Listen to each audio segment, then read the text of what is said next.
À l'âge de 22 ans, quand mes parents se sont séparés, c'est là où j'abandonne les études. Et je décide de partir en mission humanitaire au Kenya. Je suis parti 2 mois et demi à Kabarnet, en pleine vallée du Rift. Scolairement, ça se passait mal, tu vois. J'avais redoublé ma seconde, ma première, ma terminale. Ah ouais, c'est chaud. Oh, ouais. Frérot, c'était une galère. C'était une galère pour moi. Mes parents se séparent à ce moment-là. C'était un peu trop pour moi. T'étais pas dans des bonnes conditions pour te concentrer sur les études, c'est ça? Non, même pas. C'est que les études, déjà depuis la 6ème, ça le faisait pas. C'était vraiment pas mon truc. Je vais te dire honnêtement, à l'école, je me faisais chier. Au lycée, je perdais mon temps. La vision de l'amour que mes parents m'avaient donnée, à ce moment-là, je me dis qu'elle est fausse. Tu vois? Ah ouais, quand même. Le divorce de mes parents, ça a été un gros chagrin d'amour pour moi. C'est les 2 êtres que j'aime le plus sur cette terre. Tu vois, ça a remis beaucoup de choses en question. Donc j'ai décidé de faire la plonge dans un restaurant pendant 3 mois. Suffisamment d'argent de côté pour mettre mes billets d'avion, de payer mes billets d'avion. Je suis parti. Bonjour, bienvenue sur Ondes Bordelaises, le podcast qui met en lumière les parcours bordelais. Aujourd'hui, j'accueille un artiste, un poète de la région bordelaise. Vous l'avez certainement vu dans les rues de Bordeaux avec cette fameuse phrase « Je vais te dire un truc, Oussama, qui va te faire du bien. » Je vous souhaite un bon visionnage. Pour ceux qui souhaitent nous voir sur les différentes plateformes, nous sommes disponibles sur YouTube, Instagram, TikTok, ainsi que sur Spotify. Bonjour Marquis. Salut Oussama. Comment vas-tu? Ça va très bien, merci, et toi? Ouais, ça va impeccable. En pleine forme? Impeccable. Merci pour l'invitation, je suis très heureux d'être ici avec toi. Moi, je suis honoré. Moi, ça fait un moment que je te suis sur les réseaux. Je regarde ce que tu fais et j'aime bien ton univers. C'est vraiment quelque chose qui me touche, le fait que tu aies cette poésie et en plus l'interaction que tu as avec les personnes. Et en plus de ça, récemment, tu m'as croisé à la place du Parlement. Exactement. Et j'ai dit, waouh, c'est lui ou c'est pas lui? Au début, j'étais surpris. On avait rendez-vous. On avait rendez-vous. Mais oui. Et j'étais surpris de comment ça se faisait en fait, tu vois. Et franchement, j'ai kiffé le rendu. Là, j'aimerais qu'on rentre un petit peu plus dans le vif du sujet pour savoir. On va parler bien sûr de ton single qui est sorti le 10 février, de ton livre qui est sorti en avril 2024. Exact. Mais avant tout ça, j'aimerais que les auditeurs te connaissent un petit peu plus. Pour ceux qui ne te connaissent pas, est-ce que tu peux te présenter? Bien sûr. Alors, je m'appelle Marquis. Je suis auteur-poétiseur, natif de Bordeaux. J'ai publié, comme vient de le dire Oussama, un premier bouquin, Mémoire en roue libre, aux éditions Kern, en avril 2024. Je viens de sortir mon premier single, Amour flingué, le 10 février, à l'occasion de cette chère Saint-Valentin. Et sur les réseaux sociaux, je travaille la poésie, les citations, les aphorismes. Et j'ai un format dans lequel je vais vers les passants, les passantes, afin de leur délivrer un poème, un extrait de poème également. Et ça commence toujours par « Je vais te dire un truc qui va te faire du bien ». C'est une phrase magique. Il faut s'en méfier parce que tout ce que l'on dit après avoir prononcé cette phrase peut se réaliser, Oussama. Il faut faire très attention à cette phrase. Ah ouais? Oui, c'est une phrase magique. J'ai découvert son pouvoir magique il y a quelques temps et elle a changé ma vie. Elle a changé ta vie de quelle manière? Elle a changé ma vie de quelle manière? Bien, j'ai rencontré plein de gens. J'ai rencontré énormément de gens grâce à la poésie parce que ce format est un formidable moyen d'aller vers l'autre. La poésie n'est plus que dans les livres. La poésie, elle est partout autour de nous. C'est un formidable moyen, comme je viens de le dire, pour moi d'aller vers l'autre. Et puis, c'est une façon aussi d'embellir le monde. Parfois, il peut t'arriver quelque chose dans ta vie personnelle. Le monde entier ne sera jamais au courant. Et tu croises quelqu'un qui peut te délivrer un message et tu as l'impression que cette personne parle de toi ou que ce texte a été dédié. Donc, ce n'est pas rien. Ce n'est pas rien, la poésie. Le pouvoir de la citation et des poèmes, c'est que quelque chose de très court peut parfois te sembler résumer ta vie, en fait, tout simplement. Ouais. T'as une citation, parfois, ça résume une vie entière. Ouais. Alors, quand ça vient de quelqu'un que tu ne connais pas, que tu n'as jamais croisé, d'un parfait inconnu, tu trouves ça encore plus fort parce que tu peux te dire qu'il y a quelque chose de magique là-dedans. Ouais. C'est sûr et certain. C'est pour ça que je vais te dire un truc qui va te faire du bien. Tu vois, là, je viens de la prononcer, je viens de ressentir quelque chose de très fort. Je voulais savoir, avant que tu fasses de la poésie, de la musique, tu étais comment dans ta vie, toi? Avant que je fasse de la poésie et de la musique, comment j'étais dans ma vie? Eh bien, je pense que je galérais dans l'espace-temps. C'est vraiment ce qui a permis à ce jeune homme que j'étais de trouver un sens à sa vie, la poésie et l'écriture. J'ai commencé à écrire à l'âge de 17 ans. Donc l'écriture, j'ai envie de te dire, elle a fait quand même toujours partie de moi, toujours partie de ma vie. La poésie, elle arrive un petit peu plus tard, mais je n'arrive pas à imaginer ma vie avant, maintenant, sans cette rencontre avec la poésie et l'écriture. Je sais pas si tu vois ce que je veux dire, j'ai plus de souvenirs d'avant, en fait. Pour moi, ça a vraiment démarré à l'âge de 16-17 ans, lorsque je commence. Pour toi, ta vie a commencé à ce moment-là?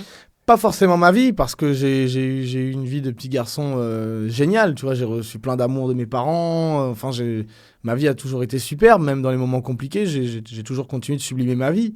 Mais l'écriture, lorsque tu me demandes quel garçon j'étais, je peux pas te dire parce que, en fait, pour moi, je me suis vraiment réalisé à ce moment-là, à l'âge de 16-17 ans, c'est là où ma vie, en fait, elle a pris un...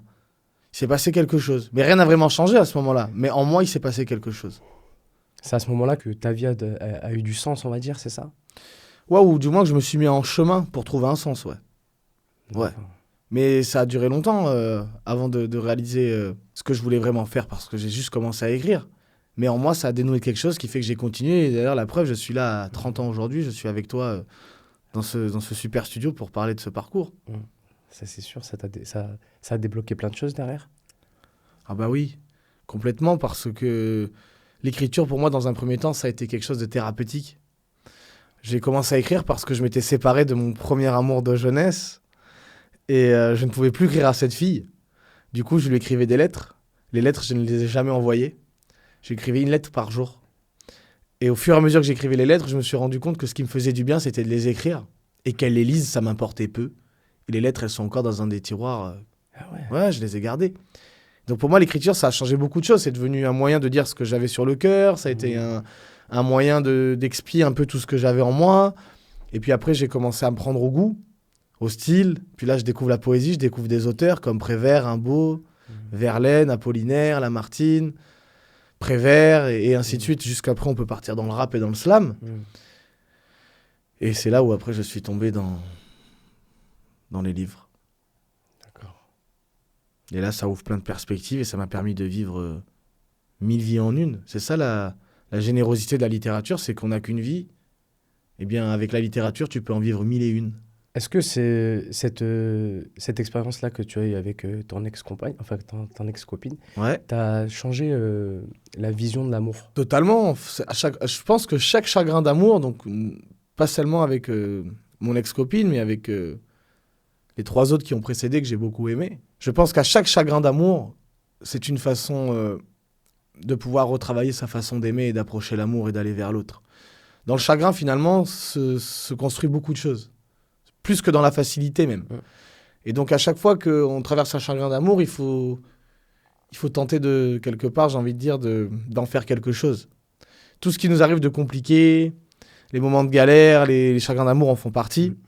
On ne peut rien y faire. Les choses s'opposent à nous, nous devons les affronter. Mais par contre, je pense qu'il faut en faire quelque chose derrière pour s'élever. Donc chaque chagrin d'amour est une façon de se rapprocher peut-être de la meilleure façon d'aimer possible. Pour toi, le chagrin est une manière d'être éprouvé, donc du coup, c'est ça? Dans le chagrin, on est toutes et tous éprouvés, je pense, ouais, complètement. Complètement. À quel moment l'art a été pour toi un exutoire? Comme je te l'ai dit, à l'âge de 17-18 ans, quand je commence à écrire, tout de suite, je comprends que ça me fait beaucoup de bien et que je vais continuer, je le sais. Je le sais, puisqu'après, je te dis, après ces fameuses écritures de lettres, je commence à écrire mes premiers poèmes, mes premières chansons. J'ai toujours en moi envie d'écrire des chansons. Ça reste dans un coin de ma tête. Comme je dis, je reste pendant longtemps un écrivain de chambre. Je suis dans ma chambre à mon bureau avec des prods, j'écris des chansons, après j'écris des nouvelles, quelques citations, quelques aphorismes. Je prends du plaisir à écrire et ça me fait énormément de bien. Énormément de bien. Ça me permet de poser des mots sur des choses qui me traversent, sur des choses dont j'ai pas forcément envie de parler ou dont je ne peux pas forcément parler. Donc tout de suite, je comprends que... C'est un exutoire. Tout de suite. Tout de suite. C'est libérateur. Et je conseille même à tout le monde d'écrire, même si c'est pas écrit dans le but d'être lu, parce que moi, quand je commence à écrire, c'est pas dans le but d'être lu. Ouais. J'ai longtemps gardé mes écrits secrets dans un carnet. Mais je pense que écrire, ça permet d'avoir une conversation avec soi-même, de s'imposer un rendez-vous régulier. Et ça fait énormément de bien d'écrire. Il y a plein de gens qui écrivent leur journal de bord, j'ai envie de dire, qui font le résumé de leur journée, de ce qu'ils ont affronté, ce qui les a traversés, les gens qu'ils ont rencontrés, ce qu'ils ont pensé. Et finalement, ça te permet ça t'appartient plus, c'est plus en toi. C'est là, mais c'est plus en toi. Ça fait du bien d'écrire. Je lis. Ça fait... J'ai du mal encore à écrire. Ouais, mais de lire, c'est hyper important aussi. Ouais. Et il y a quand même une préparation à tout ça. Je pense que c'est des étapes de la vie qui font que tu te dis, bon, ben, peut-être qu'à un moment donné, il faut que faut que j'écrive, pardon, tout ce que j'ai dans ma tête pour justement que ça me fasse du bien. Ouais, ou simplement parfois juste prendre quelques notes, hein, parce que écrire, c'est... Parfois, les gens, j'ai l'impression qu'ils se méfient, tu vois, de l'écriture, de la lecture. Alors qu'en fait, lire, tu prends un bouquin, tu ouvres 3 pages, tu lis, tu commences comme ça, tu lis 3 pages, ça y est. Tu pioches déjà ce dont tu as besoin, tu vois. Et tu reviens, bah, l'écriture, c'est pareil. Ouais. Si tout de suite on se lance dans l'écriture avec l'ambition d'écrire un roman, d'écrire une nouvelle, bon, ça peut, hein. Je pense que le mieux, c'est de commencer petit, d'écrire simplement ce qui s'est passé aujourd'hui, tu vois. Comme un journal intime, un petit peu. Exactement. Bah moi, quelque part, j'ai commencé par là, hein, Ouais. avec l'écriture de ces fameuses lettres, où j'essayais désespérément de récupérer cette fille qui m'avait abandonné sur le bord de la route. Je l'écrivais ce que j'avais sur le cœur, sans chercher vraiment à avoir de style. Juste comme on est, ce qu'on est. Et après, bon, si on se prend à l'exercice, pourquoi pas. Quelles sont tes inspirations dans ton écriture? Parce qu'on a toujours, tu sais, comme dans le foot, ben, j'aime bien Cristiano Ronaldo, dans la boxe, j'aime un tel.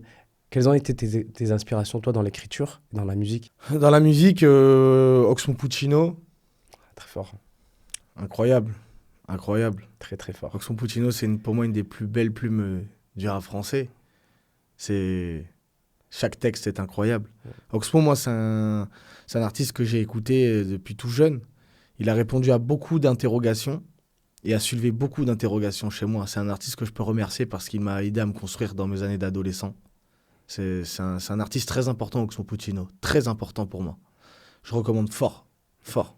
Ensuite, Gaël Faye, bien évidemment, Grand Corps Malade, Jazzy Bass, Demi-Portion, et puis après on part en chanson française, mais pour moi c'est étroitement lié. On part sur du Jacques Brel, Serge Gainsbourg, Charles Aznavour, Pierre Vassilou. Tout ça, ce sont des artistes qui m'ont accompagné. Alain Bachung aussi, très important. Donc c'est un mélange de tout ça dans la musique. Et dans l'écriture, Christian Bobin, qui est un écrivain que je ne cesse de lire. Je suis en train de me refaire quasiment toute son œuvre, hein. Ah ouais. Ouais, Le Plâtrier siffleur, Un bruit de balançoire, Le Trébat. C'est un écrivain qui est puissant. Et puis après, en poésie, comme je t'ai dit, Prévert, c'est un auteur que j'ai beaucoup lu aussi plus jeune. Rimbaud, que j'ai parcouru, Verlaine aussi, Apollinaire, Jacques Kerouac, les auteurs américains, la Beat Generation, qui était cette bande de poètes fous furieux qui traversaient les États-Unis en stop, en se droguant et en buvant à l'excès, en fumant à l'excès.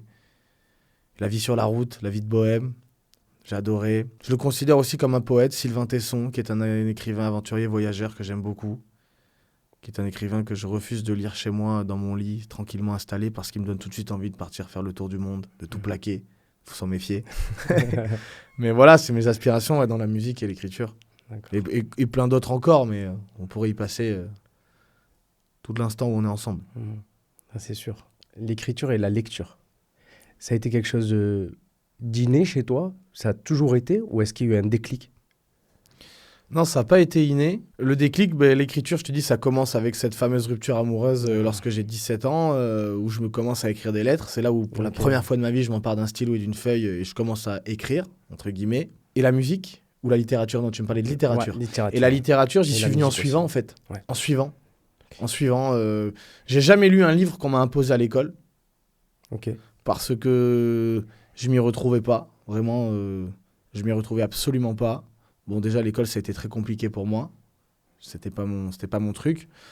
Mais non, la littérature, j'y suis venu après et par moi-même, en fait. Par moi-même. En écrivant, j'ai découvert des références et puis j'ai été dans les librairies, puis je me suis acheté mon premier recueil de poésie et ainsi de suite, et ainsi de suite. Un poème en amène un autre, souvent. Ah, mais ça, c'est sûr. C'est sûr. Ton nom, c'est Marquis. Ouais. Quelle est l'origine de ce nom-là? Ce nom-là, c'est le nom que donnait l'entourage de mon père à mon père, en fait. Parce que mon père était un de ces poètes qui n'écrit pas, mais un poète dans sa façon d'habiter le monde, dans son art de vivre. Et donc on l'appelait le Marquis. Partout où on allait, c'était le Marquis. Et donc quand je l'accompagnais, on disait c'est le fils du Marquis, c'est le petit Marquis.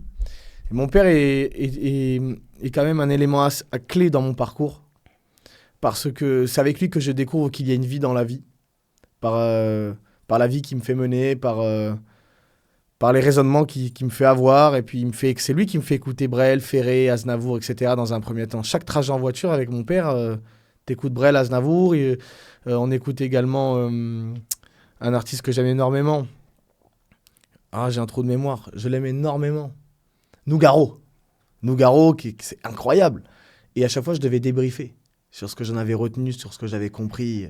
Mon père me questionnait sur le morceau. Et on passait au Très suivant. intéressant comme manière de... Tout de suite. C'est trop bien. Tout de suite, mon père, il me met là-dedans. Et donc, quand je me lance sur les réseaux sociaux en 2021, je me dis, ça sera Maudit Marquis et Marquis pour faire un clin d'œil à mon père, finalement, qui m'aura mis sur ce chemin de la poésie. Tu parles des réseaux sociaux. Ouais. J'en venais. À quel moment tu te dis, il faut que je montre aux autres personnes mon univers? Comme je te le disais, pendant longtemps, j'ai gardé mes écrits à l'abri du monde dans un carnet. C'est 2 très bons potes à moi qui savent que j'écris. Je commence à leur montrer mes trucs de temps en temps, tu vois. Et ils me disent, tu devrais te mettre sur les réseaux sociaux. Il y a déjà plein d'écrivains, de poètes qui ont commencé à créer leur compte. Tu devrais t'y mettre toi aussi. Sauf moi, j'ai cette pudeur. Je me dis, j'y vois pas l'intérêt en fait. Je me dis, pour moi, j'écris pour moi, ça me fait du bien, ça s'arrête là. Et un jour, je franchis le cap.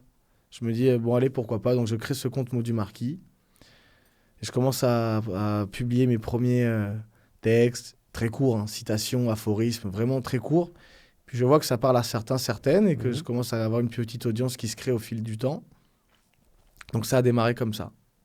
D'accord. Ça a vraiment démarré comme ça. Et aujourd'hui, quelques années plus tard, on est de plus en plus nombreuses. Et j'ai la chance d'avoir vraiment des gens qui soutiennent mon travail, bienveillants, qui donnent beaucoup de force, beaucoup d'amour. Je mesure ma chance.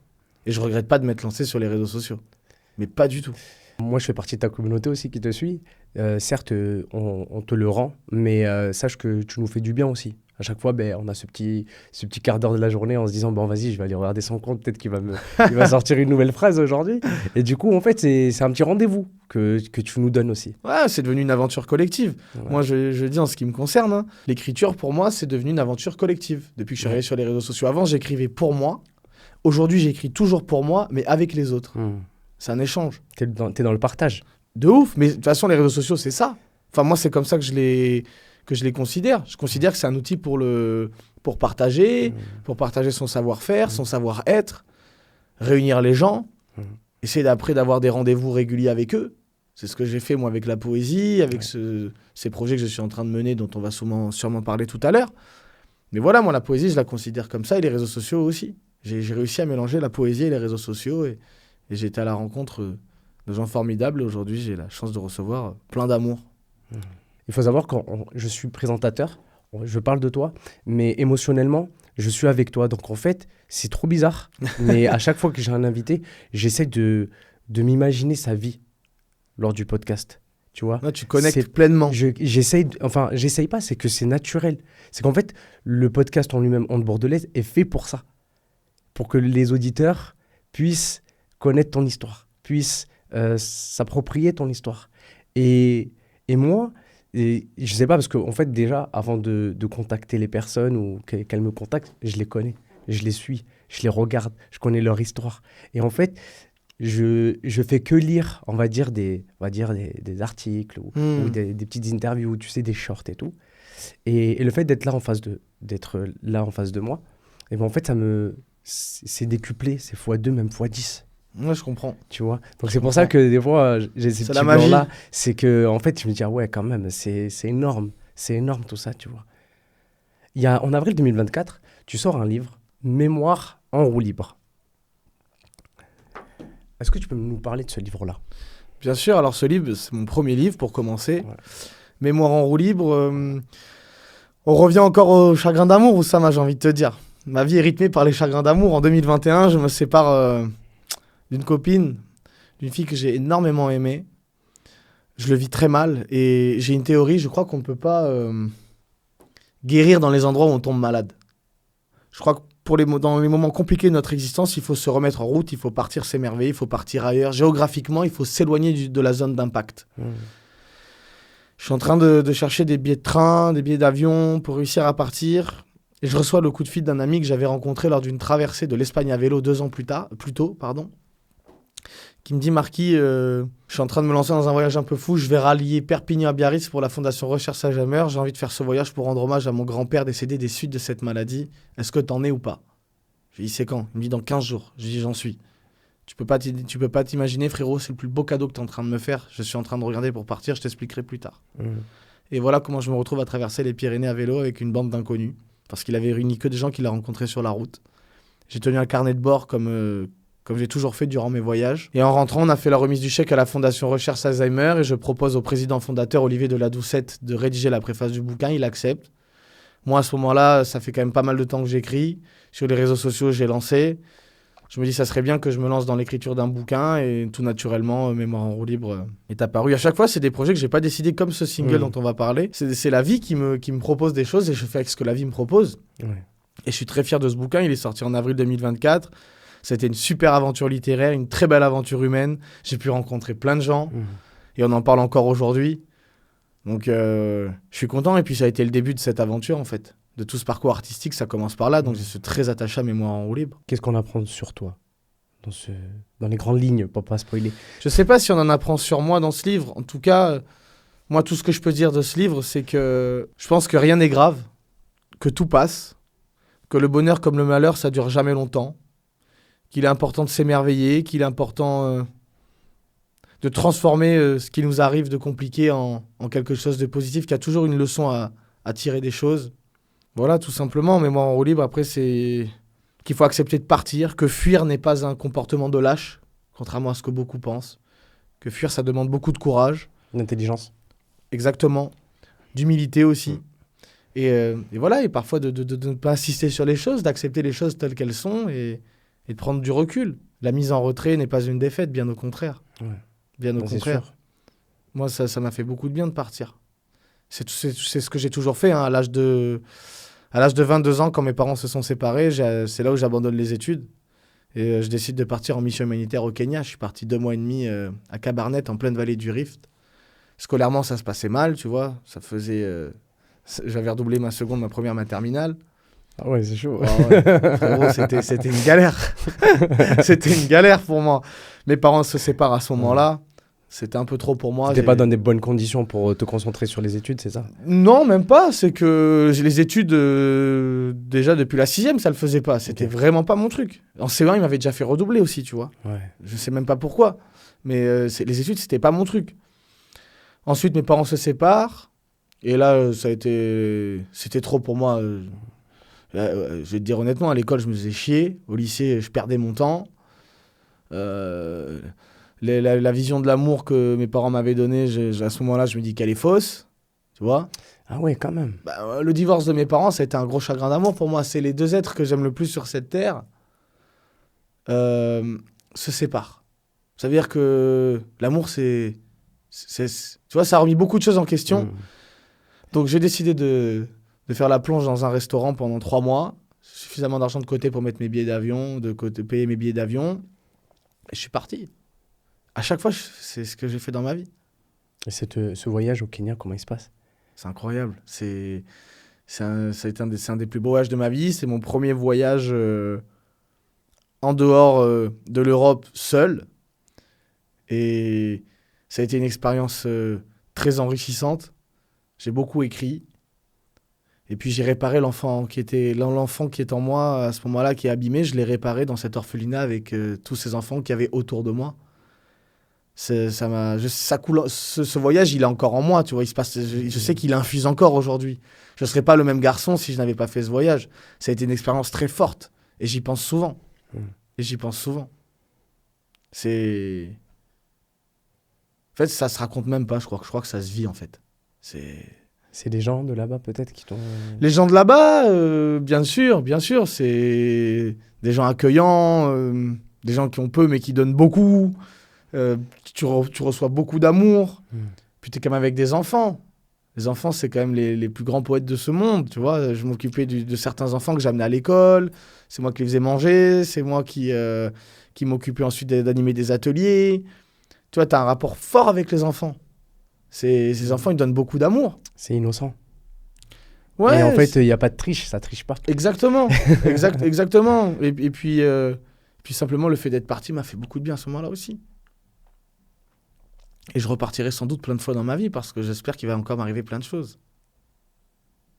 Alors, je te l'espère en tout cas. Tu es méritant en tout cas. Moi, je te le dis, franchement, Merci Oussama. c'est un honneur de pouvoir te rencontrer vraiment. Au-delà de ce que tu fais humainement, tu transmets beaucoup de positivité, je trouve, autour de toi. J'ai eu l'occasion de pouvoir marcher dans les rues de Bordeaux avec toi. Et à chaque fois, il y avait des personnes voilà, qui voulaient rentrer en interaction avec toi. Et à chaque fois, c'était avec la banane, avec le sourire. Et je me suis dit, ah ouais, mais ce mec-là, il est rayonnant en réalité. Tu vois? C'est parce que, je vais te dire, c'est une phrase qui est complètement bateau, mais moi j'aime beaucoup les gens. Ouais. Ah, moi j'aime aller vers l'autre, j'aime discuter. Ça m'inspire en fait, même je vais te dire, pour mes textes, parce que je ne parle pas que de moi dans mes textes, je m'inspire de ce qui m'arrive, certes, mais je m'inspire aussi de ce que j'entends, de ce que les autres me disent. Ouais. Tu fais avec tout ça en fait. Et puis ça me demande pas d'effort, moi, d'aller vers les gens. Ok. Tu vois, je suis pas un introverti, je suis pas timide. Donc j'en profite. Est-ce que des fois, ça te fatigue pas de donner autant d'énergie? Ouais. Est-ce que des fois, tu te dis pas, ouf, là, Marquis, il faut que tu te calmes, là, il faut que tu te reposes un petit peu pour. Si, c'est ce que je me disais ce matin en me levant, tu vois. Si, je commençais à être fatigué par moments. Bon, la semaine a été intense. Ouais. Mais si, ça m'arrive parfois de me dire mon capital, Énergie, on va dire. énergie Ouais. sociale. Tu vois, j'ai besoin aussi j'ai besoin de me reposer. J'aime bien ma solitude aussi, mais je pense que je suis bien avec les autres parce que j'ai réussi à complètement accepter ma solitude et être bien avec moi-même. Le fait d'arriver à consacrer du temps à soi, d'être à l'aise avec sa propre solitude que l'on choisit et donc on ne subit pas, Ouais. ça te permet, que, quand tu es avec les autres, d'y être pleinement. Je pense que ça y joue pour beaucoup. Ça y joue pour beaucoup. Est-ce que la solitude aussi, c'est pas une manière de mieux se connaître pour être une meilleure personne, on va dire, envers les gens? Je pense, ouais. Je pense que le temps passé seul avec soi, ce n'est que rendre le temps passé avec les autres meilleur. C'est évident. Je me méfie des gens qui fuient leur solitude. Parce que fuir sa solitude, c'est pas prendre le temps de se rencontrer. C'est-à-dire que tu vas vers les autres peut-être pour de très mauvaises raisons. Pour tenter d'échapper à calcul. toi-même. Ouais, ou par calcul. Ouais, je sais pas par calcul, mais en tout cas pour tenter de t'échapper de toi-même. Ah oui, je vois. Tu vois? Ouais, je viens de saisir. Ouais. Donc ça... En fait, t'as pas en fait le fait de ne pas avoir soigné quelque chose qui est en toi, donc tu vas vers les gens pour le soigner, c'est ça? Ouais, ou pour éviter d'avoir à l'affronter, pour éviter de voir la vérité en face. La solitude, c'est leur bête noire. C'est redoutable pour eux de se retrouver seuls face à eux. Il leur faut tout le temps quelqu'un. Tu vois, ces gens qui sortent d'une relation et qui se remettent aussitôt dans une relation. Ils n'ont même pas pris le temps de penser les plaies de leur relation précédente, de penser tout simplement la relation précédente, qui se met déjà dans une relation. Mais ça te mène où? Ça part dans un gros bourbier. Ça te mène nulle part. Ou même en amitié, ceux qui ont toujours besoin d'avoir quelqu'un avec eux. Ça cache quelque chose. Ça cache quelque chose. La solitude, c'est très important de s'accepter, d'apprendre à se connaître. Et ça demande du temps et ça prend une vie. Une vie entière ne suffit pas, je pense. Mais est-ce que tu penses que la solitude aujourd'hui dans notre société, elle n'est pas perçue comme... Généralement, quand on voit quelqu'un de solitaire, on dit qu'il est introverti. Mais parce qu'aujourd'hui, le monde est déjà compliqué, on est de moins en moins seul, on a de moins en moins d'espace pour être seul. Déjà, c'est un monde qui est rempli de bruit, on est sans arrêt sollicité. C'est très dur aujourd'hui de s'extraire de ce quotidien complètement presque schizophrénique, j'ai envie de dire, pour passer du temps avec soi-même. Il y a tout qui est fait aujourd'hui pour que tu ne passes pas de temps avec toi-même. Là, tu vois, on est en plein échange, le téléphone sonne, tu vois. C'est incroyable. Tu vas ressortir d'ici, le téléphone va sonner. Moi, je vais remonter dans ma voiture, le téléphone va sonner. Notre rendez-vous, le soir, tu arrives chez toi, il y a les réseaux sociaux, après, il y a la télé. Ce qui peut te sauver tout ça, justement, c'est le temps qu'on prend pour lire, pour écrire. C'est ce rendez-vous dont on parlait tout à l'heure avec soi-même, que l'on s'octroie. Et là, on s'extrait de tout ça. Mais encore faut-il y arriver. Donc, se retrouver seul avec soi-même, c'est un combat, c'est un vrai choix, c'est une volonté. Il faut lutter. Il faut lutter. Je suis totalement d'accord avec toi. C'est très compliqué, mais c'est indispensable. C'est important d'avoir ces moments à soi. Enfin, ces moments personnels. Hein. Mais bien sûr, mais parce que c'est... Même dans un couple, là, on parle d'amour en couple, généralement, c'est toujours bien d'avoir sa petite fenêtre. Son espace. Son espace. Bien sûr. Mais bien sûr, mais c'est justement, c'est parce que tu arrives à préserver cet espace qui t'est vital finalement, que tu parviens à protéger aussi ta relation et que faire en sorte que ta relation, elle dure et qu'elle perdure et que ça se passe bien. Tout part de soi. C'est-à-dire que tu peux pas donner quelque chose de bon, de fort, si t'as pas fait le chemin pour aller vers toi-même. Donc toutes ces personnes que je vois avec des potes à moi, des potos à moi que j'aime d'amour, c'est des frérots. Mais je vois bien que tous les moments où ils sont seuls, ils les esquivent. Tu vois, ils esquivent. Ouais. Il leur faut tout le temps quelqu'un, le téléphone, la télé. Incroyable. Le dimanche soir, c'est la phobie de beaucoup de gens. Ah non, moi, c'est mon kiff, moi. Moi, j'adore. Ah ouais, moi, dimanche soir, c'est solo. Dimanche soir, tu te retrouves vraiment seul face à Ouais. toi-même. C'est clair. Tout s'arrête. Ensuite, j'ai pas la vérité, Oussama. Hein. Moi, Oui. moi, je dis ce que je pense. Hein. C'est mon Bien raisonnement. C'est un constat que je dresse. Mais Mais moi, c'est j'ai pas universel. Ouais, je propose une Bien formule. sûr. Moi, je sais pas si j'ai la vérité. La vérité, de toute façon, ne m'intéresse pas. Je veux pas savoir la vérité. Parce que si je savais la vérité, ça serait fini alors. Pas savoir la vérité. C'est sûr. Je propose quelque chose. Moi, c'est ma vision de la vie. C'est comme le conseil. Ouais. Quand une personne me demande conseil, je dis écoute, n'écoute pas les conseils, fais-toi tes propres expériences. Ouais. Donc, ce que tu viens de dire par rapport à ce que toi tu perçois de la solitude, de se retrouver un petit peu sur soi, il faut qu'elle soit mesurée pour chaque personne en fait. Bien sûr. Moi, je parle de mon expérience. Hein. Voilà. Hein. Voilà. C'est simplement, j'ai pas la vérité, mais je pense que c'est important quand même Ouais. de se retrouver Bien sûr. avec soi. Ton son est sorti le 10 février Ouais. à minuit, hein, c'est ça? À minuit sur Ouais. toutes les plateformes. Spotify, Apple. Spotify, Deezer, Apple Music. Le titre c'est Amour flingué. Ouais. Déjà, j'aimerais parler de ce titre-là parce que c'est un titre fort. Amour flingué. Je l'ai sorti quelques jours avant la Saint-Valentin. D'ailleurs, demain, ce sera la Ouais. Saint-Valentin. Je voulais sortir ce morceau à ce moment-là parce que c'est un morceau contre toute attente qui parle de désillusion amoureuse. C'est un constat que j'ai dressé sur les relations d'aujourd'hui, sur la façon que l'on a d'aller vers l'autre, sur la façon dont on a d'envisager l'amour. Alors bien évidemment, ce morceau, je l'ai écrit en m'inspirant de mes expériences personnelles, mais c'est aussi un morceau que j'ai écrit en écoutant et en prenant en compte ce qu'on me dit et ce que je vois autour de moi. J'ai rien inventé en fait avec ce morceau. C'est un constat que j'ai dressé. D'accord. C'est un constat que je dresse sur les relations d'aujourd'hui. Parce que beaucoup parlent d'amour, comme je dis au début du morceau, mais la plupart en ont rien à foutre. Tout le monde parle d'une relation qu'ils idéalisent plus qu'autre chose, de ce rapport à l'autre qui est biaisé parce que beaucoup ne prennent pas le temps de régler les problèmes qu'ils ont, qui se traînent, des problèmes qu'ils ont créés ou des problèmes qu'ils ont hérités, parce qu'on a tous un bagage aussi, et attendent de l'autre que ce soit l'autre qui règle tous ces problèmes, qui soit sauvé quelque part. Et ça peut pas fonctionner.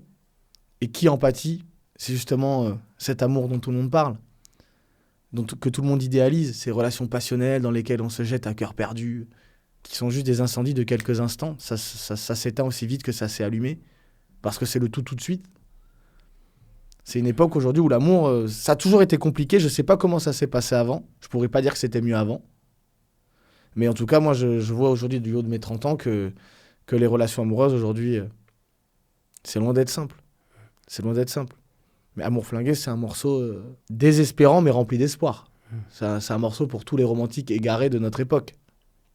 On n'est jamais trop romantique. Je pense que ce sont les autres qui ne le sont pas assez. C'est sûr. Dans quelles conditions tu écris ce morceau-là? Déjà, ça a mis combien de temps? Ce morceau, je l'ai écrit en 15 jours, 3 semaines. Je l'ai écrit dans le train entre Bordeaux et Paris, au retour Paris-Bordeaux et à la suite au studio chez moi. C'est un morceau, en fait, je pense que je l'avais en moi depuis longtemps. Parce que, comme je viens de te le dire, c'est un constat de mes relations. En septembre-octobre, j'ai rencontré quelqu'un qui n'a fait que confirmer ce que j'avais laissé en moi infuser depuis longtemps. Donc, je me suis mis à écrire ce morceau, mais j'avais pas l'intention de le sortir forcément parce que c'est mon premier single. Et je me suis dit, bon, c'est peut-être l'occasion de se lancer parce qu'au moment donné, au moment où j'écris ce livre, Mémoire en roue libre, je me fais la promesse qu'un jour je sortirai un morceau de musique, et le jour où j'aurai sorti ce livre. J'ai tenu ma parole envers moi-même. Donc voilà comment Amour Flingué est né. Un constat, ensuite un ami qui est pianiste, je lui propose de m'accompagner. Amour Flingué, il est d'abord né d'une répétition, on trouve la mélodie sur un piano désaccordé. On retravaille, on va au studio, on enregistre la pré-maquette. On est retourné dans un studio un peu plus conséquent où on enregistre le morceau final. Et Amour Flingué est sorti le 10 février. Magnifique. Moi, je l'ai écouté. Et par contre, il faut l'écouter dans un endroit calme. Ouais. Avec une oreille fine. Parce qu'il y a beaucoup de techniques, je trouve, dedans. Et moi, je te dis ce que je ressens. Après, tu en fais ce que tu veux. Mais moi, j'ai l'impression qu'il y a beaucoup de techniques dans ce que tu as donné. Que ce soit dans les hauts, les bas, dans la mélodie. En fait, il y a une vraie recherche de connecter avec la personne qui va l'écouter. Qu'est-ce que à travers cette musique, à travers ce morceau-là, qu'est-ce que tu voulais transmettre à l'auditeur? Eh bien, c'est pas parce que c'est moi qui ai écrit le morceau que je dis ça, mais pour moi, c'est un morceau important. Il était temps de rétablir certaines vérités au sujet de l'amour. J'avais pas envie d'arriver avec un morceau comme on a l'habitude d'entendre. L'amour, c'est merveilleux, l'amour, c'est beau. On le sait, ça. On le sait, c'est pour ça qu'on en parle tous. Je voulais m'adresser à tous ces gens qui se sentent seuls dans leur relation, qui seront seuls peut-être pour cette fête de la Saint-Valentin, qui pensent que l'amour, c'est fini. C'est un cri du cœur, ce morceau. Je l'ai vraiment écrit avec sincérité. J'ai pas voulu faire de détour. Il n'y a pas eu beaucoup de retravail d'écriture derrière. C'est un morceau où je dis qu'il faut continuer à être romantique, il faut continuer à croire en l'amour. Les romantiques sont malheureux, pourquoi, Oussama? Parce que je crois que tout simplement, ils ont conscience que tout ce qui commence aura une fin. Tu vois, c'est une théorie de Voltaire, je crois. Tout ce qui commence doit finir. Il faut accepter qu'il y ait une fin. Il faut accepter qu'il y ait une fin, il faut s'en réjouir. Il vaut mieux remercier de s'être connu plutôt que de s'insulter parce qu'on s'est rencontrés. Et l'amour, au final, j'ai envie qu'on en retienne quelque chose de beau. Et c'est un sujet, quoi qu'il arrive, qui fera mal. On souffre toujours quand on aime. Autant souffrir pour les bonnes personnes, je pense. Souffrir est inévitable, il faut souffrir pour les bonnes personnes. Tout simplement. Ce morceau, c'est un cri du cœur. Tout simplement, et c'est pour tous les romantiques de notre époque. Parce que c'est dur d'être romantique aujourd'hui. Ouais. C'est dur. Être romantique, c'est pas que dans une relation à deux. Romantique, c'est un rapport au temps, un rapport à soi, un rapport aux choses. S'émerveiller, perdre du temps, faire demi-tour, raturer, déchirer, recommencer. Être romantique, c'est ça.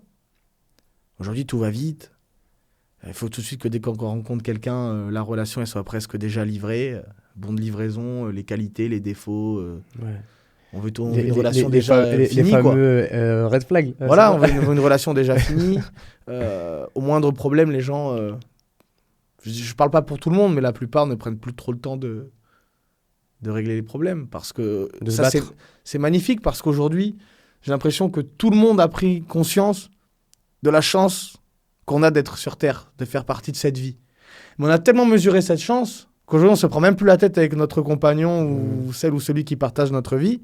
Parce que dès que c'est compliqué, on se dit, bon, mais on va pas se prendre la tête, on arrête. De toute façon, il y a mieux ailleurs. On consomme l'amour aujourd'hui avec toutes ces applications de rencontres. Il y a tellement d'offres et de demandes, j'ai envie de dire, que pourquoi se prendre la tête? Alors que la vraie relation, le vrai ciment, l'amour se construit dans cette adversité, dans ces batailles que nous devons mener l'un et l'autre de front. C'est là où on peut commencer à parler d'amour, qu'on construit quelque chose. Sinon, il n'y a que du vent. Il n'y a que du vent. Tu penses que l'authenticité est partie par rapport à l'amour? Non, parce que je connais plein de gens et je vois plein de gens qui croient dur à l'amour et qui courent après cette relation, qui courent après ce Graal, j'ai envie de dire. Il y a des gens authentiques, heureusement. Mais il y a des gens qui ont peur, qui se méfient et qui ne le sont peut-être plus authentiques à ce moment-là. Mais il y a un désir d'amour. Bien évidemment qu'il y a un désir d'amour. On le sent, il est palpable, on le voit, je le ressens. Mais les gens ont peur. Les gens ont peur parce qu'on se méfie de l'autre très vite. Très vite. Maintenant, quand on rencontre quelqu'un, on ne cherche plus à regarder les qualités, on cherche tout de suite les défauts. Et si tu ne trouves pas de défauts, tu te dis c'est louche, donc tu cherches encore plus, tu concentres ton attention sur ce qui pourrait t'arriver de mauvais. Ça ne peut pas marcher. Non, c'est pas possible. Ça ne peut pas marcher. Les gens ne se laissent plus émerveiller. Ils se racontent une histoire à laquelle ils aspirent, ça oui. Beaucoup, ça j'ai pu le constater. On se raconte une belle histoire et on est déçu que cette histoire n'existe pas. Mais de l'autre qui est en face de nous, on n'a rien regardé. On s'est juste concentré sur nous, s'il correspond à nos attentes ou pas. Ça ne peut pas fonctionner des relations comme ça. Et Amour flingué, c'est ça que je voulais rétablir. De toute façon, les paroles, tu les connais, tu vois un peu ce que je dis quand je dis je me méfie de cet amour ouf dont tout le monde parle, de ce brasier dans lequel il est bon de se jeter en prenant ça pour du courage. Cette flamme fragile nous guide et nous éclaire, un courant d'air pourrait la souffler. Ouais. Les relations passionnelles, là, tout de suite. La passion, elle nous amène à l'extérieur de nous, alors que la relation, elle nous amène à l'intérieur. Cet amour ouf, là, il faut s'en méfier. Ouais, l'extrême. Ouais. De toute façon, tout ce qui est dans l'excès, bien sûr, l'extrême, il faut s'en détacher. Je suis complètement d'accord avec toi. Il faut s'en méfier. Faut s'en méfier. Comment tu structures tout ça autour de toi? Comment ça se passe? Parce que là, tu rentres dans une autre dimension, tu as commencé à te professionnaliser. Comment tu te structures au niveau de tes équipes? Ça se passe comment? Eh bien, tout est en train de se faire maintenant. C'est pour ça que je pense être sur le bon chemin, parce que je me rends compte qu'à chaque fois, la vie me met les bonnes personnes sur ma route. Au moment où ce morceau, je n'avais pas prévu de le sortir, que quand je commence à réfléchir à le sortir, c'est là où je rencontre mon manager dans un concert. Et là, on a commencé à travailler ensemble depuis 1 mois et demi. Ça se passe superbement bien. De là, on a pu trouver des studios pas trop chers où enregistrer. J'ai rencontré un mec qui fait du master mix top. On structure petit à petit. Petit à petit, j'avais déjà un éditeur avec ce premier livre. Okay. Maintenant, j'ai un manager aussi pour le one-man show de poésie, dont on va parler peut-être tout à l'heure. Donc, je commence à avoir petit à petit du monde autour de moi, des gens fiables et solides, et c'est le plus important. Chaque chose en son temps. Et au niveau de ton image, est-ce qu'il y a un travail qui est fait ou ce qu'on voit de Marquis, c'est Marquis? Ah non, ce que tu vois de Marquis, c'est Marquis. Il n'y a pas de détour. C'est pleinement moi parce que je ne sais pas faire autrement, tout simplement.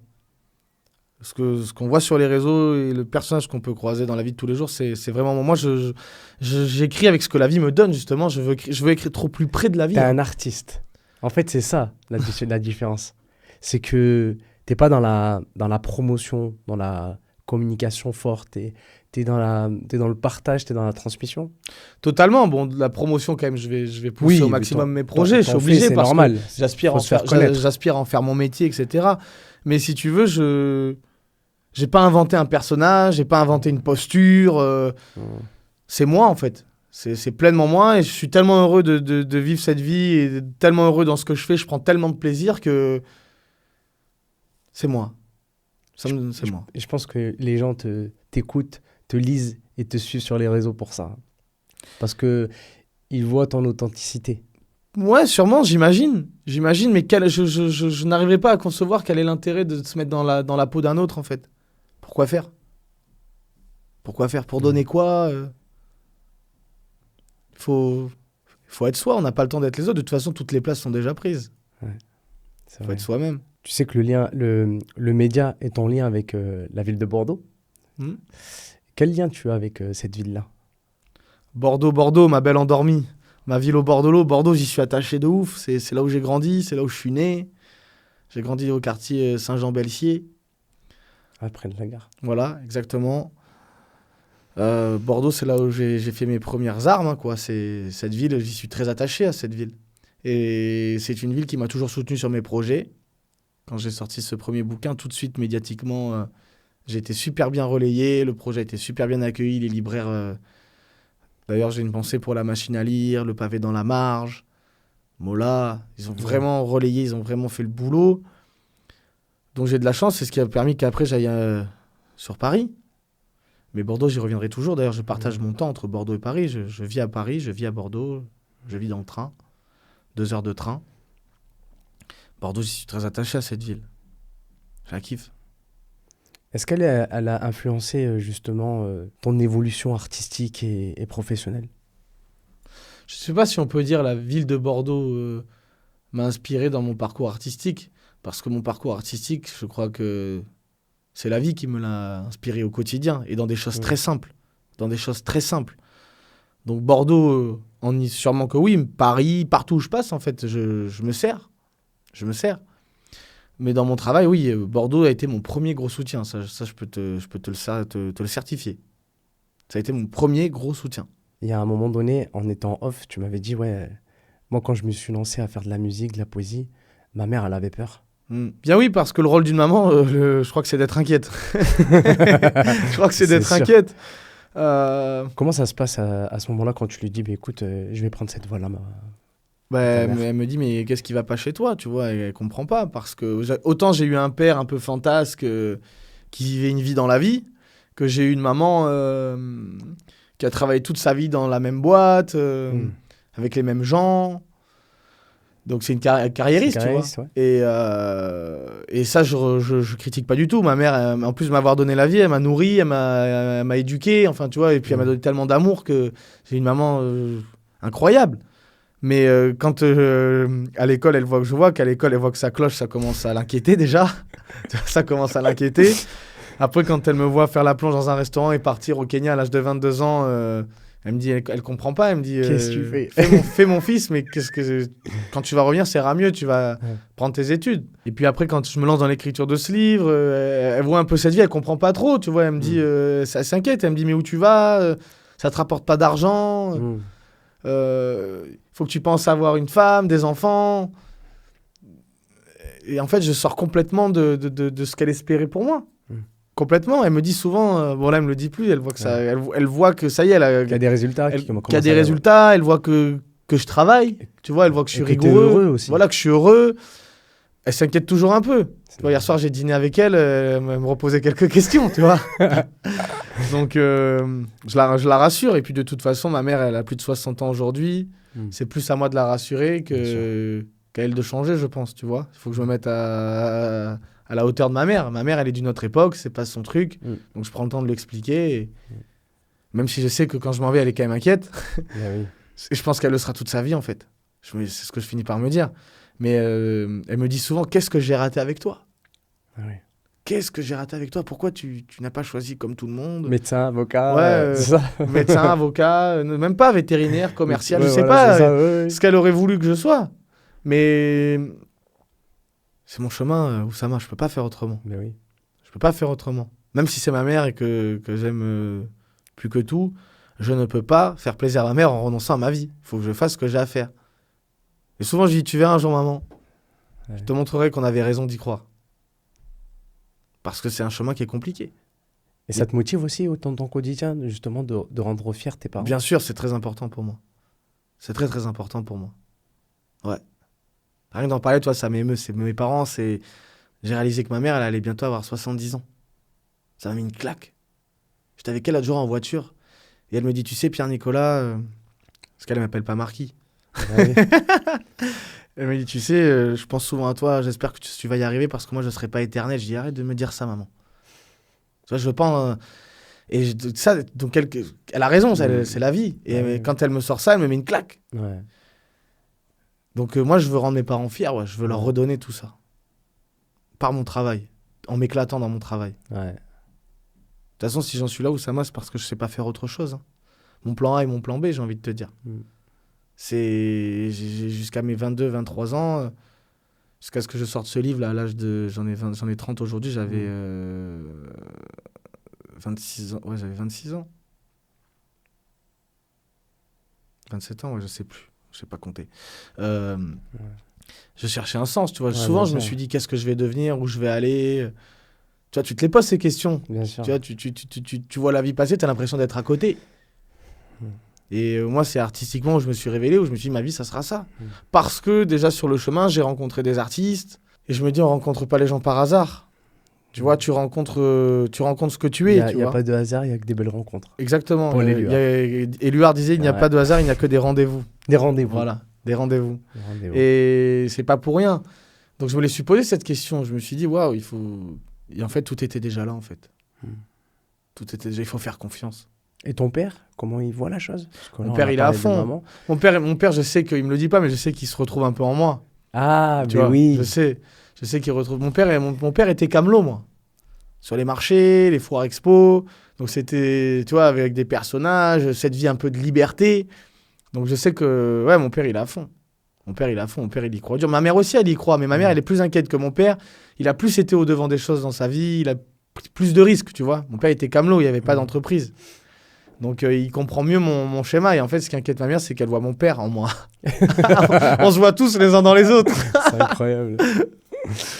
Si tu regardais Pierre-Nicolas, parce que c'était Pierre-Nicolas à cette époque-là, Ouais. c'est marqué, il y a 10 ans. Ouais.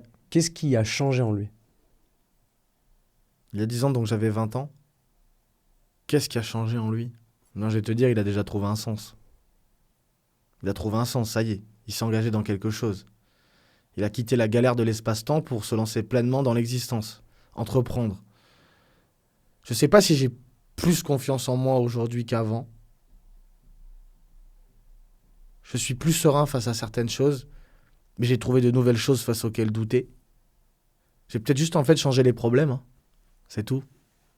C'est tout, mais je vois bien que par rapport au garçon que j'étais à 20 ans, je suis plus le même. Mais je suis dans la continuité de celui-ci. D'accord. Je sais que si je me retourne, il est là, je le vois. Je me suis pas Ok. égaré. Ok. Je peux le voir. Je peux lui faire un signe de la main, je le vois. Quand les gens entendent ton nom dans quelques années, qu'est-ce que tu veux qu'ils ressentent immédiatement? Qu'ils se disent que pour moi aussi c'est possible. Si lui il l'a fait, moi je peux le faire. On peut tous faire quelque chose de grand de notre existence. Et quand je dis faire quelque chose de grand, c'est pas forcément dans la grandeur, je parle, mais se réaliser. Si on a des rêves, il faut s'y accrocher. Moi, je pars juste d'un rêve, hein. Je suis un rêveur. Moi, j'ai toujours été un rêveur. J'étais gamin, j'étais un grand rêveur et je suis maintenant un adulte et je suis toujours un grand rêveur. Et même, j'ai presque l'intendance d'être inversé. C'est-à-dire que je crois que quand on est enfant, il faut surveiller l'adulte qu'on est en train de devenir. Et quand on est adulte, il faut protéger l'âme d'enfant qui est en nous. Belle réponse. Non, belle réponse. Et quels sont tes projets futurs? Là, il y a Amour Flingué. Est-ce qu'il y a il y a quelque chose qui arrive en plus? Est-ce qu'il y a des singles? Est-ce qu'il y a des concerts? Je sais pas. En 2026, oui, on va continuer de faire du studio et donc de proposer quelques singles pour cette année. Je suis sur l'écriture de mon premier roman. Toujours un petit peu en promo pour ce premier bouquin Mémoire en roue libre, car il est étroitement lié par le récit au Tour de France qui revient chaque été. Donc je bénéficie à chaque fois d'un petit coup de promo. Donc je continue à faire un peu de promo pour Mémoire en roue libre. Je travaille sur mon stand-up de poésie, mon one-man show, qui j'espère sera prêt pour 2027. Et c'est déjà pas mal. On va Ça bientôt se promet en revoir. tout cas, hein. Ça promet. Oui, et puis comme je te dis, c'est... T'es dans une phase d'évolution assez... Ouais, total. Là, je le sens. Honnêtement, je sens que je suis en train d'évoluer. Je prends toujours autant de plaisir à le faire. J'ai la chance maintenant de rencontrer des gens avec qui travailler. Jusqu'ici, j'étais seul, hein. Il y a encore 3-4 mois, j'étais seul, tu vois. Donc là, quand la charge de travail commence à évoluer, je rencontre des gens avec qui travailler. Et c'est un grand soulagement. Donc, il va se passer plein de choses. Et je veux qu'il se passe plein de choses et je vais tout faire pour qu'il se passe plein de choses. Il faut qu'une vie soit bien remplie. Il faut Voilà. être dans l'action. Exactement, il faut être un faiseur. Il faut être Il dans faut être un l'action. faiseur. Faut être un faiseur. C'est bien de se mettre des gamberges. Ouais. Mais la gamberge, elle ne doit pas nous paralyser. Faut pas se laisser paralyser par la gamberge. On gamberge tous, en vrai de vrai. Il faut y aller, il faut être dans l'action de manière réfléchie. Total. Je pense que j'ai Et bien parfois, il faut résumé, arrêter de réfléchir. Et parfois, il faut même plus réfléchir. Oui, la réflexion ne doit pas être un blocage. Exactement. Je suis complètement d'accord avec toi. Je suis complètement d'accord avec toi. On est sur la fin, là? Déjà, Ouais, ça va vite, hein, tu vois. Est-ce que tu as un message aux auditeurs? Est-ce que tu as quelque chose à leur transmettre? bien sûr, si j'ai un message aux auditeurs, beaucoup parlent d'amour, mais la plupart en ont rien à foutre. Ignorent que parler d'amour est une façon de faire l'amour, ce monde est flingué. Les roses ont fané, la tendresse démodée et le cœur blindé. On anticipe, se protège d'un mal que l'on n'a pas subi. On se remet de la relation précédente. Avec l'énergie de la suivante, on flippe et ne sait plus ce que c'est que d'aimer. Putain, que c'est triste. Ce monde n'est pas le mien. On peut mourir d'un chagrin, je t'assure. Remords fréquente regret, c'est une histoire bête à pleurer, je te jure. J'ai fui par les trains de nuit, atteint le jour d'après comme j'ai pu.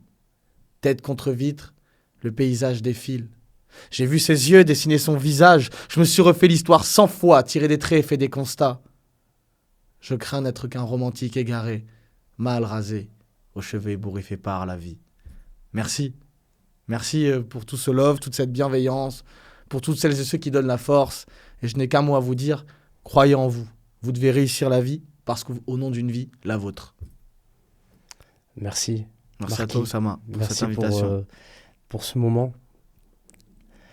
Ce livre, est-ce qu'on peut l'offrir à un auditeur? Avec plaisir, je l'ai même amené pour ça. Tu l'as amené pour ça. Mais oui, Super. Tu pourras nous le dédicacer. bien sûr, Ouais. avec plaisir. Avec plaisir. Du coup, vous aurez la chance de pouvoir gagner ce livre, Mémoire en roue libre. Pour participer, c'est tout simple. Vous vous abonnez à la page YouTube de Marquis ainsi que Honte Bordelaise. Vous taguez, vous mettez un petit commentaire, Marquis par exemple, et sur Instagram aussi, vous nous suivez et on fera un tirage au sort justement pour vous l'offrir. Voilà. Merci Marquis, ça a été un plaisir, vraiment. Je te souhaite le meilleur pour la suite et à bientôt. Merci à toi, Oussama, pour l'invitation. J'ai passé un très bon moment en ta compagnie. On a remonté le temps jusqu'à aujourd'hui et ça m'a fait beaucoup de bien. Merci à toi d'avoir pensé à moi. C'est avec plaisir, c'est avec plaisir. Merci d'avoir regardé ou écouté cet épisode. Si vous voulez suivre nos prochains épisodes, n'hésitez pas à vous abonner sur notre page YouTube, Instagram, TikTok ou Spotify. Je vous souhaite plein de bonnes choses. Prenez soin de vous. À bientôt.